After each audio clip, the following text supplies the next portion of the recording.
de Jésus-Christ qui a commencé le système Kabila, le système de Tshisekedi, va se détruire complètement. Donc, ça veut dire que nous sommes sur des fondements fissurés. Et c'est ce qui fait que le Seigneur doit détruire au combat. Oui, non, même pas sur des fondements fissurés. Nous sommes sur du sable mouvant. Il dit, 2009, hein, Kabila est un homme méchant et violent. Celui qui va la remplacer, il ressemble physiquement à Bemba, de par sa posture physique. Ça sera un homme méchant et fourbe. Et je vais élever quelqu'un qui connaît ma parole de Dieu et qui la respecte. Ce mur.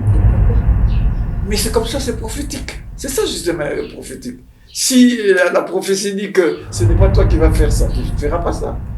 On a dit à David, ce n'est pas toi qui vas bâtir le temple. C'est Salomon qui est bien fait, c'est prophétique, ça a été prophétisé, c'est comme ça. Ils n'y arriveront pas, parce qu'ils n'ont pas reçu l'onction, ils n'ont pas le cœur préparé, et ils n'ont pas une alliance avec Dieu. Ils ont des alliances avec plusieurs choses compliquées, bon, c'est leur problème. Mais ils ont remis la nation main du Seigneur. C'était une formulation un peu politique. Parce que quand vous demandez, vous vous emmenez comme parce qu'il est censé que ce sont des serviteurs de Dieu que vous emmenez de dire ça, il faut bien enseigner. Nous allons mettre la nation entre les mains du Seigneur. Est-ce que vous savez ce que ça dit? Ça veut dire quoi? Ça veut dire que toi, tu dois commencer à t'effacer et élever Dieu. Il ne veut pas s'effacer.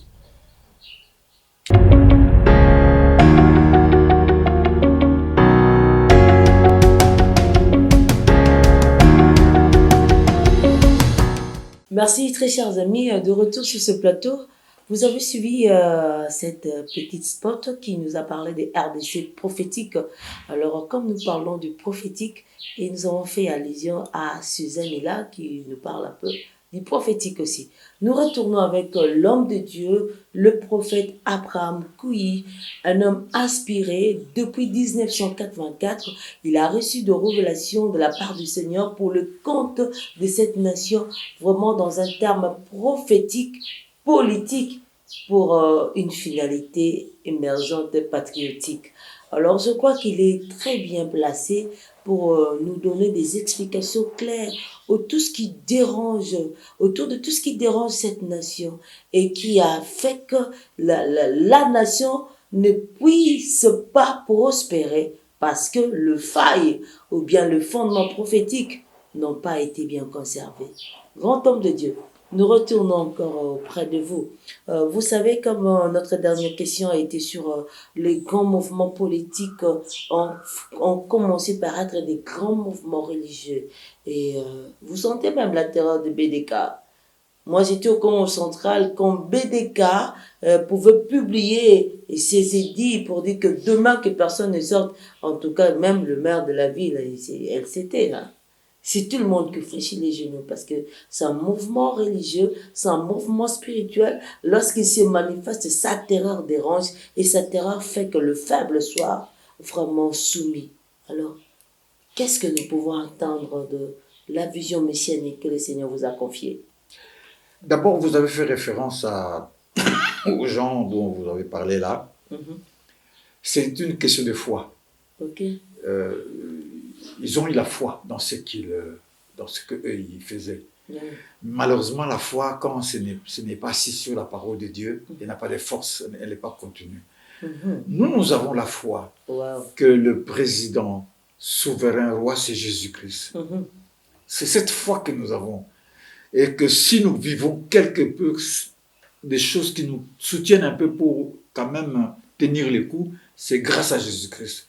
Nous n'avons pas la foi dans les hommes actuels. Nous n'avons pas aucune foi. Mais nous respectons l'autorité par les principes spirituels de la parole de Dieu. Mais nous n'avons pas la foi. Si vous mettez votre foi à celui qui dirige actuellement, mais vous êtes sur une fausse route, parce que dans la vision messianique, Jésus-Christ veut que tous aient la foi en Jésus. C'est lui qui est le Dieu véritable, c'est lui qui conduit et c'est lui qui va manifester des merveilles dans notre pays. Donc c'est une question de foi. Et notre foi est solide et nous amène tout le monde à cette foi. Et quand nous allons rentrer dans cette foi, que c'est Jésus-Christ qui gouverne, Si Jésus-Christ donne la vie, je crois que nous aurons rempli, nous aurons acquis et nous aurons gagné une grande victoire. Wow. Savez-vous qu'actuellement, le siège décisionnel sont plus occupés par des gens qui ne connaissent pas le Seigneur Jésus-Christ, le leadership actuel? Bon, le leadership actuel, c'est une fabrication des serviteurs de Dieu qui viennent montrer qu'ils connaissent le Seigneur Jésus-Christ, mais ils ne le sont pas. Je vois même le président, soit dit, de l'Église du Réveil du Congo, qui dit celui qui va vouloir embêter le processus électoral, nous allons marcher dans la rue pour pouvoir réclamer. Tu vois, d'abord, il est en dehors de la doctrine. Comment vous allez amener les gens à marcher dans la rue? Toi, tu es qui? Tu vas prendre les chrétiens, tu vas dire qu'ils puissent marcher dans la rue.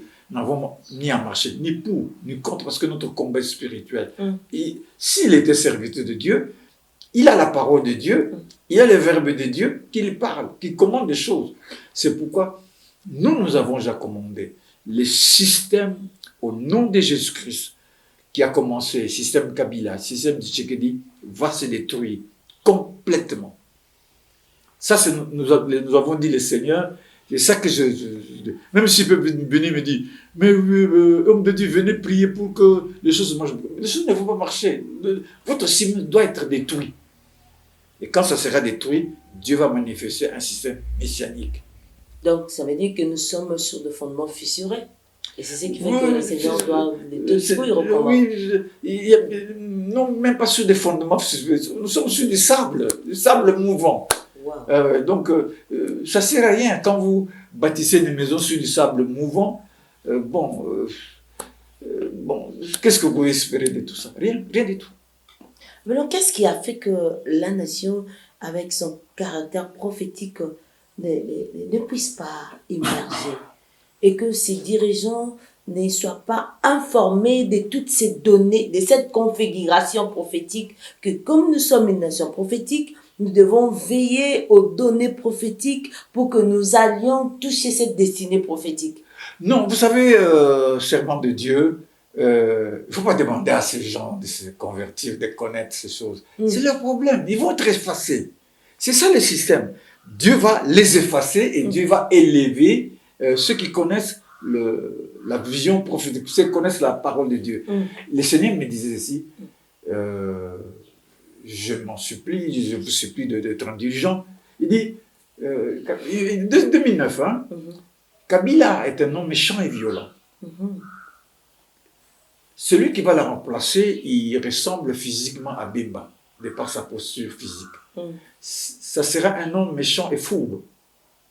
Et je vais élever quelqu'un qui connaît ma parole de Dieu et qui la respecte. C'est tout. Qu'est-ce que vous voulez attendre quoi? Tout ce que nous avons comme bienfait, c'est la grâce. Dieu a pitié de nous. Parfois, il leur donne des petites bonnes idées, mais au fond, nous allons vers un mur. Nous allons vers un mur.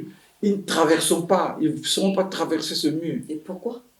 Mais c'est comme ça, c'est prophétique. C'est ça justement prophétique. Si la prophétie dit que ce n'est pas toi qui vas faire ça, tu ne feras pas ça. On a dit à David, ce n'est pas toi qui vas bâtir le temple. C'est Salomon qui a bien fait, c'est prophétique, ça a été prophétisé, c'est comme ça. Ils n'y arriveront pas. Parce qu'ils n'ont pas reçu l'onction, ils n'ont pas le cœur préparé, et ils n'ont pas une alliance avec Dieu. Ils ont des alliances avec plusieurs choses compliquées. Bon, c'est leur problème. Mais ils ont remis la nation main du Seigneur. C'était une formulation un peu politique. Parce que quand vous demandez, vous vous emmenez comme parce qu'il est censé que ce sont des serviteurs de Dieu que vous emmenez de dire ça, il faut bien enseigner. Nous allons mettre la nation entre les mains du Seigneur. Est-ce que vous savez ce que ça dit? Ça veut dire quoi? Ça veut dire que toi, tu dois commencer à t'effacer et élever Dieu. Il ne veut pas s'effacer. Ah bon? Ah oui, le roi soleil est là. Hein? L'inzouroukable est là. Le fils d'Abraham, il ne veut pas s'effacer. Il veut se mettre. Et puis, pas prendre un qualificatif. Béton veut dire roc. Mais au fond, on commence à voir qu'il n'est pas fait du béton, il est fait du sable. Waouh! Que Dieu soit loué. Ok. Merci. Au fait, que Dieu soit loué. Alors, bon homme de Dieu, avec tout le mystère que vous avez reçu de la part du Seigneur concernant je sais pas moi comment peut-être que nommer donc la délivrance ou bien la destinée prophétique de cette nation. Qu'est-ce que vous reprochez à la nation? À la nation? Oui. Bon, moi je ne reproche pas grand-chose à la nation. À la nation, parce que la nation, c'est ensemble des personnes, des gens, des biens, enfin, tout ce qui compte, l'espace, tout ça, c'est la nation. Je ne reproche. Bon, c'est l'esprit qui domine, qui détruit la nation. Quel est cet esprit qui domine, qui a commencé à dominer? C'est l'esprit de la prédation. Notre nation a toujours été conduite par un esprit de la prédation et de l'idolâtrie. Deux choses. La prédation et l'idolâtrie. Depuis le temps, on est venu, on a mis, Léopold est venu avec un esprit de prédation. Quoique, il faut savoir que les Belges, quand même, ont organisé le pays. Ils ont organisé les choses, sur le dit, l'esprit de la prédation. Et l'esprit de l'idolâtrie. La colonisation. Oui, la colonisation, c'est prédation systématique avec une idolâtrie. Ils ont amené des religions, ils n'ont pas donné aux gens la parole de Dieu, ils ont donné des symboles auxquels les gens devaient aussi afficher, la croix, ceci, les statues. Ça, c'est l'idolâtrie avec la prédation. Quand nous avons eu les dépendants, le même esprit est venu. Toujours la prédation. Ceux qui sont en haut doivent dominer sur les autres. Et l'idolâtrie politique, là où on glorifiait beaucoup les gens. Et Mobutu est venu vraiment nous enfoncer dans le ténèbre avec cet esprit de prédation où tout lui appartenait et cet esprit de la cupidité, de l'idolâtrie systématique. Alors, ce moboutisme-là, ça se reflète maintenant, c'est que tout maintenant est pas de l'adoration de celui qui est en tête. Mouzé, le libérateur, il nous a libérés en rien, parce que la Bible dit que le libérateur viendra de Sion, et le libérateur qui vient de Sion, c'est Jésus-Christ de Nazareth. Il y a le Fils, le Raïs, toujours les mêmes choses, l'idolâtrie autour de lui, et tout ce qui est comme prédation, permettant à tout ce monde d'acquérir des richesses d'une façon impromptue. C'est la même chose aujourd'hui. On est rentré dans l'idolâtrie et dans la prédation. Alors, tout ce qu'on fait, c'est que le groupe de gens qui bénéficient de cette prédation veulent demeurer. Et on adhère au système pour pouvoir être parmi ceux qui vont participer à la prédation. Et cette prédation est manifeste. C'est manifeste. Et donc, nous sommes toujours dans cet esprit-là. Mais le Seigneur parle, je vais élever des gens qui connaissent ma parole et qui la respectent. Je vais élever des gens qui savent se renier. Se renier pour élever la parole de Dieu, ce n'est pas une petite chose. C'est une vocation, c'est un esprit qui doit habiter, c'est une onction spécifique que vous devez avoir. Et il y a cela que nous... Alors, nous qui avons reçu de la part de Dieu cette mission de conduire les autres par la parole, c'est par la parole, de avoir la foi. Nous devons mener le peuple par la foi. Si moi, qui me dis prophète de Jésus-Christ, je n'ai même plus la foi que Dieu va faire. Si moi, qui conduis les gens dans le nom de Jésus-Christ de Nazareth, par ce que j'écris, par ce que je parle, c'est ça conduire. C'est pas que je suis debout et que je commence à donner des commandements aux gens. Je conduis. Je dois avoir la foi. La foi à ce que celui qui est le Dieu véritable et la vie éternelle, c'est Jésus-Christ. Le chef qui nous dirige et qui doit nous diriger, c'est Jésus-Christ. C'est ça mon message. Vous pouvez venir me questionner comme vous voulez. Vous pouvez venir me bousquer comme vous voulez. Moi, je dis, bon, moi, je ne vous reconnais pas. Moi, je reconnais Jésus-Christ comme le président souverain roi. Parce que vous, le Seigneur m'a dit, vous n'allez rien faire. Et vous n'allez rien faire. Vous êtes devant nous faire tourner en rond, on vous donne un peu un bout de pain là-bas, vous devez aller acclamer, on donne un peu un verre d'eau là-bas, vous allez acclamer, sans consistance aucune. Donc, c'est la foi. J'emmène la foi des Congolais, que cette foi soit fixée sur Jésus, c'est lui le véritable Dieu. Quand les Congolais vont avoir la foi que c'est Jésus-Christ qui est leur Dieu, c'est lui qu'ils doivent écouter, c'est lui qu'ils doivent servir, le système va s'écrouler. Waouh! Alors, d'un côté, ça revient à dire qu'il n'y aura plus de roi, il n'y aura plus de chef de l'État, il n'y aura plus de dirigeants comme président de la République qui prendra le contrôle de la nation pour diriger en chair comme ça en os les choses. Ou bien il faut que seulement Christ vienne, il faut qu'il y ait quelque chose qui semble plus très spirituel qu'on ne peut pas saisir vraiment dans la réalité. Dans la Bible, on parle des conducteurs. Il y a des conducteurs. Mais c'est quand vous êtes dans Christ, vous savez que celui qui fait toutes choses bonnes, c'est Jésus-Christ. C'est une conception. C'est ça qui évite l'idolâtrie. Mais est-ce que dans la Bible, on n'a pas dit obéissez à vos conducteurs? Si. Obéissez à vos conducteurs. Et la différence pour eux. Il y a dans une nation, dans une société, il y a toujours des conducteurs, des gens qui conduisent. Mais la référence de celui qu'on adore, de celui qui nous donne le pouvoir, de celui qu'on est sûr que c'est lui qui fait toutes choses bonnes, c'est Jésus-Christ de Nazareth. C'est très simple. C'est parce que les gens sont tout simplement orgueilleux. Ils veulent toujours prendre la place de Dieu. On veut que ça adore. Il faut casser cette pensée. Rentrer dans l'église primitive. Au fond, qui était le leader de l'église primitive d'une façon spécifique et directe? Parce que même Pierre, oui, il était là, il paie mes brebis, mais il y avait aussi d'autres personnes qui parlaient. Quand on a mis Paul et Barnabas, ils étaient ensemble en prière, le Saint-Esprit a parlé. Il n'y avait pas de leaders là-bas, il n'y avait pas de conducteurs là-bas, il y avait des conducteurs, mais le Saint-Esprit a parlé. Le Saint-Esprit, c'est l'Esprit de Jésus. Donc, en soi, c'est l'Esprit de Jésus-Christ qui vous conduit. Il faut enlever cette idolâtrie de l'homme. Quand vous enlevez l'idolâtrie de l'homme, vous rentrez dans le système messianique. Maintenant, c'est l'idolâtrie de l'homme. Vous dites la vision de Jésus-Christ, la vision de M. Tshisekedi. Vous m'excusez encore. À un certain moment, il nous dit, voilà, nous devons avoir des bonnes relations avec le Rwanda, nous sommes amitié, tout ça. Les gens ont chanté au stade. Deux frères.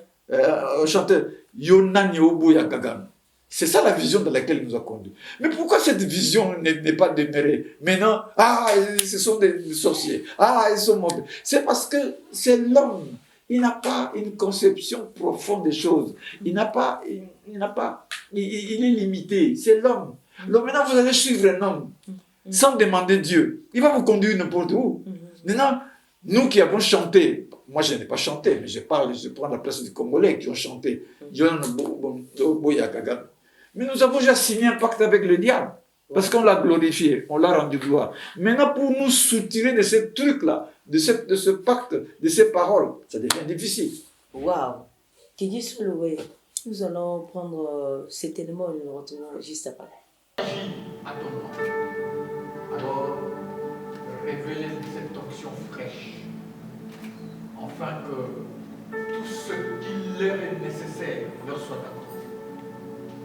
Ainsi, je dédicace cet aspect afin qu'il puisse rayonner, qu'il puisse connaître un apogée, qu'il puisse réellement être un instrument de choix que toi tu t'es choisi pour marquer la différence, car il est temps que ta parole s'accomplisse, qu'on voit maintenant ceux qui servent Dieu et ceux qui ne servent pas. Et je sais que tu as choisi des serviteurs et des servantes qui servent réellement Jésus-Christ de Nazareth. Gloire, honneur à toi Jésus-Christ, et qu'ils soient tous bénis, et que l'aspect soit béni et élevé au nom puissant de Jésus-Christ de Nazareth. Amen. Amen.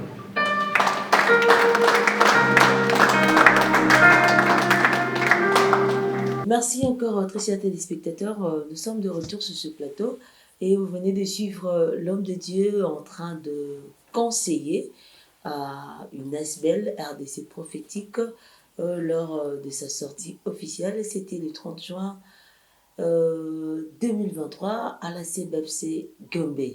Alors, il en a cette expérience et il a acquis auprès du Seigneur des conseils pour conduire d'autres personnes qui sont illuminées afin que cela aussi agisse, marche selon l'orientation de l'Esprit de Dieu pour la bénédiction de cette destinée glorieuse.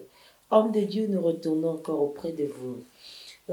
Les Congolais accusent aujourd'hui les colons que ce que nous sommes, cette défaillance, cette faiblesse, cette vulnérabilité est liée vraiment à la colonisation. Et cela est-elle vrai ou faux? Ou comment pouvez-vous encore nous l'expliquer selon que le Seigneur vous l'a donné aussi à comprendre? Nous devons être très sincères avec Dieu.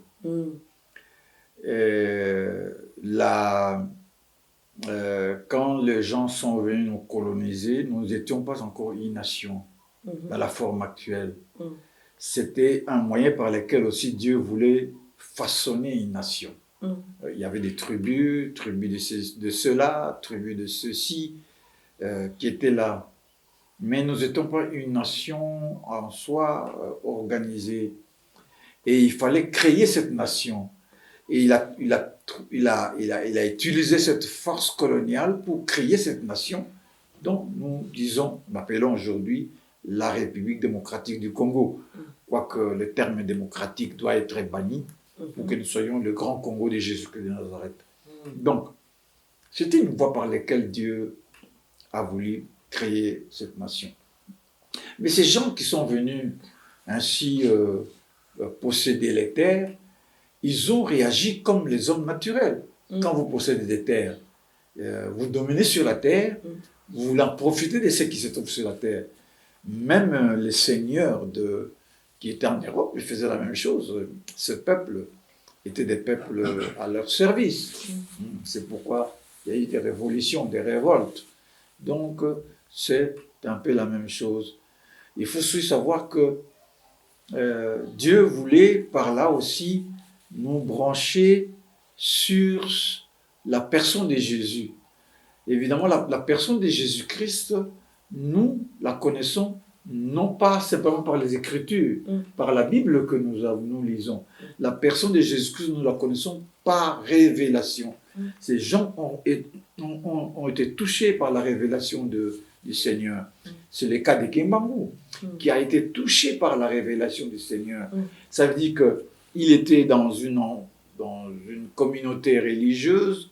Dans cette communauté, il y avait la Bible, c'est vrai, et il apprenait à servir Dieu sur la communauté. Mais quand le Seigneur s'est révélé à lui, il y a eu une grande transformation en lui, et il a compris que la communion avec le Seigneur se fait pas sur base de la religion telle, mais se fait sur base de l'Esprit Saint. Jésus-Christ est l'Esprit Saint vivifiant. Et c'est ça cette expérience. La colonisation a été dure, c'est vrai, et contraignante, et aussi avait une certaine barbarie. C'est vrai aussi qu'il y avait des gens des colons qui ont essayé d'amener le bien-être aux habitants, et Dieu aussi s'est glorifié en quelque sorte dans cette colonisation en permettant aussi des gens de connaître, d'être branchés à la science, à la connaissance des choses de ce monde. Donc, la colonisation était une voie obligée pour que nous puissions être une nation avec cette frontière actuelle. Donc, il fallait mettre ces gens ensemble de force sans leur propre volonté.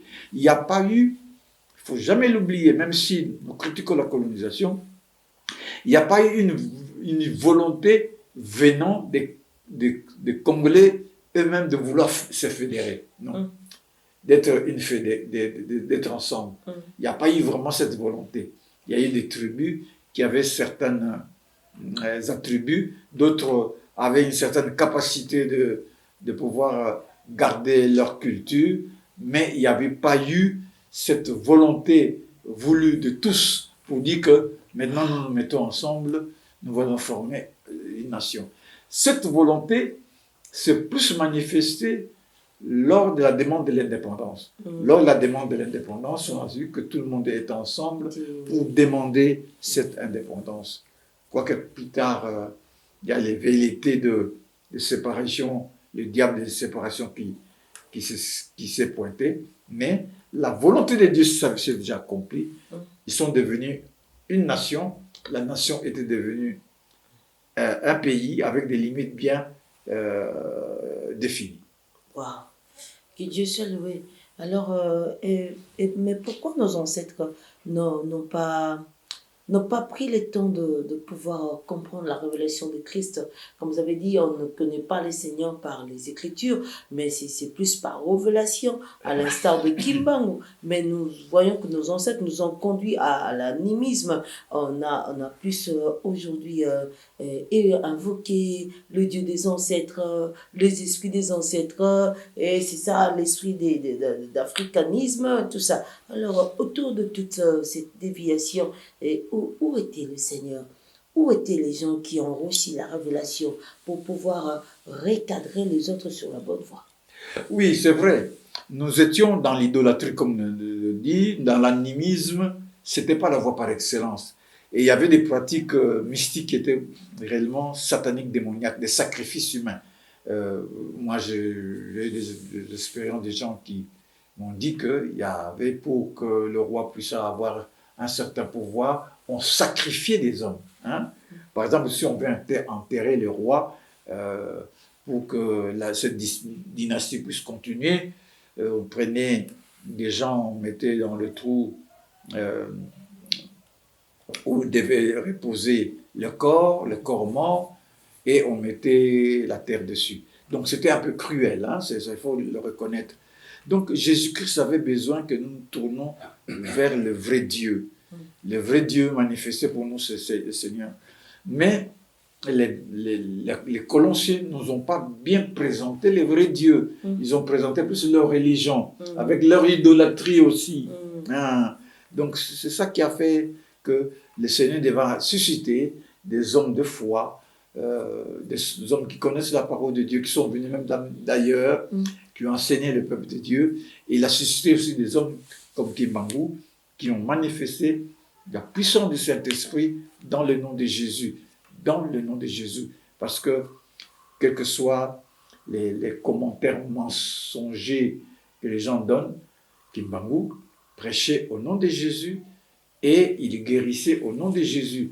Alors, les gens de ce temps-là disent, c'est Jésus que nous avons appris de par nos religions, n'est pas seulement les Écritures, ce n'est pas la croix, ce n'est pas les photos, mais c'est Jésus, c'est cette parole qu'on prononce, c'est son nom qu'on prononce, c'est cet esprit que nous invoquons qui descend et qui agit au milieu de nous. Waouh, waouh. Très très fort. Alors, c'est quoi la part de l'Église dans cette démarche prophétique? L'Église a un rôle très important à jouer, parce que l'Église, c'est un lieu où l'Église, pratiquement, enfin, vous m'excuserez, ce n'est pas en soi un lieu. L'Église, c'est l'ensemble de ceux qui prient. Mais ces ensemblés-là, ce sont des lieux où les gens doivent rencontrer le Seigneur, où les gens doivent être enseignés à la connaissance de la parole de Dieu, et où les gens doivent expérimenter la vie spirituelle. Maintenant, si cette Église joue ce rôle, où les gens rencontrent le Seigneur Jésus-Christ, où les gens reçoivent la connaissance véritable de Dieu, je crois que l'Église est très importante. Donc, c'est un lieu important. Les gens se rassemblent autour des valeurs, aussi des valeurs. Il y a aussi des valeurs qu'on impose. Et vous savez que beaucoup de valeurs que les gens manifestent, des valeurs positives, on les voit souvent, bien souvent des églises. Dans l'église, on interdit ceci, on montre la voie ceci. Il n'y a aucune église qui va te dire allez voler, allez tuer. Non, toutes les églises emmènent les gens vers des valeurs. Maintenant, Le problème, c'est que les déviations ne manquent pas, mais si nous regardons les déviations, on n'avancera pas. Avançons avec ceux qui ont la parole de Dieu, qui connaissent le Seigneur et qui amènent les gens vers Jésus-Christ de Nazareth. Wow. Nous sommes peut-être presque à la fin de cette émission.